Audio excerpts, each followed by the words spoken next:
This is Oscar Bevis for IFL TV, friend of the channel, good friend of mine, Mr. Pete Mcdonagh. Good to see you, my man. How are we? How you doing? How you doing, mate? Yeah, great to see you.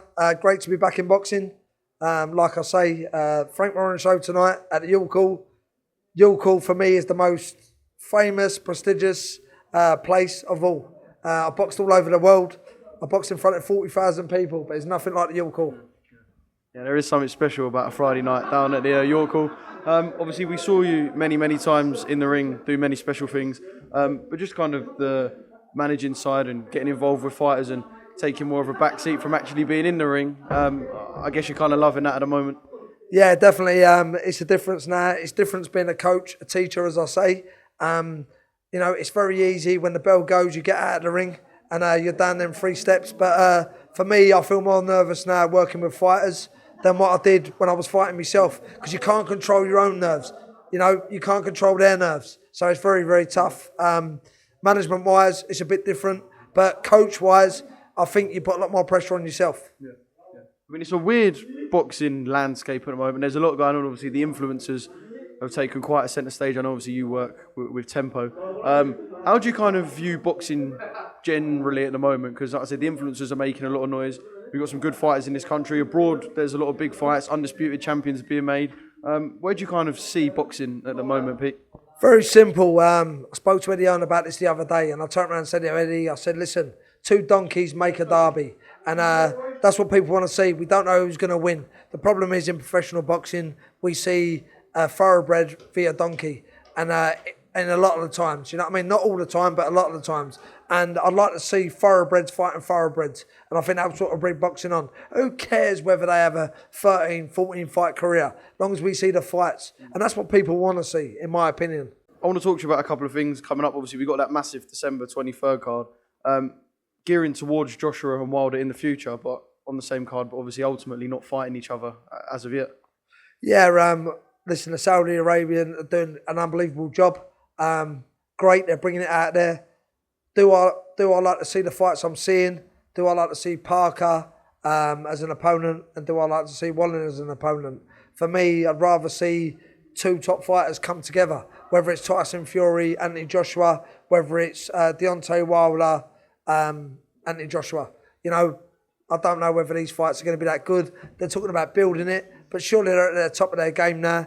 And I think the money they're getting, I think they should be in real tough fights. Listen, I'm not going to put Parker down for what he's done. I'm not going to put Wallen down for what he's done. I do think Wallen gets taken out of there by Joshua, and I think that Parker gets done by Wilder within 3 rounds. Yeah. And if we are to get Joshua Wilder, fingers crossed everything goes well, how do you see it playing out between them two? Tell you what, it's very interesting. Credit where credit's due. You know, I talk about cheerleaders, backslappers, and all that sort of stuff. But Ben Davison, for me, I think he's done a great job with the fighters he's got around him at the moment. I always said this, you know, it doesn't matter how much experience you've got in boxing, it's more about how you understand the sport of boxing. And Ben Davison definitely understands the sport of boxing. I've sat there and spoke boxing with Ben Davison a lot of times, and he understands the sport of boxing. And I think he is going to get the best out of Anthony Joshua. I think we're going to see a new Anthony Joshua with Ben Davison. Like a career resurgence, kind of the next part. And I mean, I know there'll be a lot of people that perhaps think Joshua's career is coming towards its tail end, but you think we're going to see a resurgence and a new Anthony Joshua? Listen, I weren't no Anthony Joshua and, you know, this and that, but you see the resurgence with me when I changed my career around.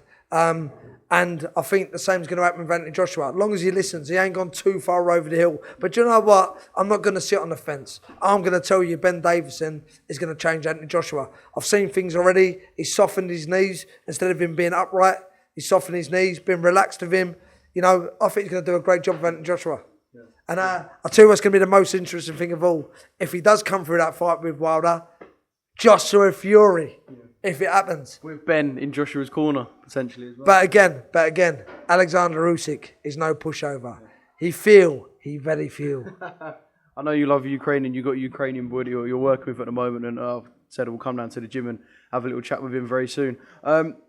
It's a weird one for Fury because I know a lot of the time he's spent his career getting into the heads of his opponent. I feel like there's no getting into the head of Alexander Usyk, is there? Listen, we see that with Ngannou. There was no getting in the head of Ngannou. He didn't care. But I think with Usyk, I think it's different level. I mean, I speak to Vlad all the time, who trained with Alexander Usyk, and Alexander Usyk swims in the sea when they're dropping bombs. So I don't think he's going to be worried about what anyone's got to say. I think he's got a game plan. Do I think Fury can beat him? Yes, I do. But do I think something's missing out of Tyson Fury? 100%. For me, as a friend and a personal friend, I would like to see Tyson Fury retire, in my opinion. For the Alexander Usyk fight? 100%.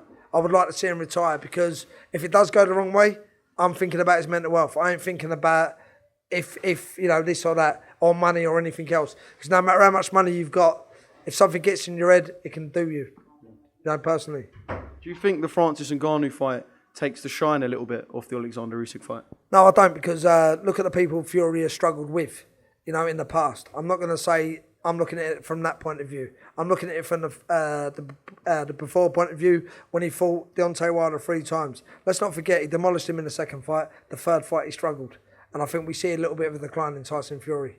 And as a friend, and if I was looking after Tyson, I'd say call it a day, mate. Okay. All right, well, Peter, interesting to speak to you about the heavyweight division and whatnot. Yeah, like I said, I know you work with Tempo. I've just got a finish on the influencer scene and kind of the way that's going at the moment. I didn't see you at the KSI Fury event. What did you make of that? Listen, they're putting eyes on boxing. Do I think it's good for boxing?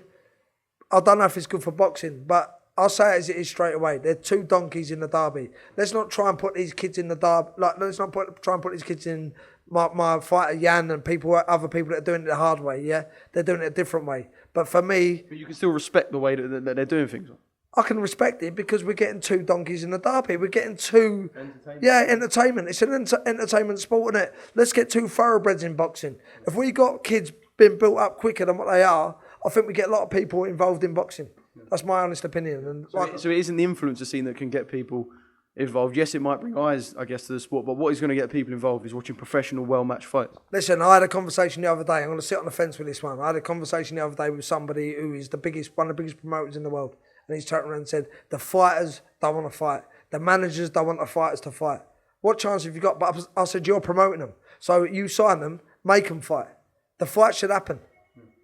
Let's make them all make loads of money, and that fight should happen. Because at the moment, we're seeing thoroughbreds fighting donkeys.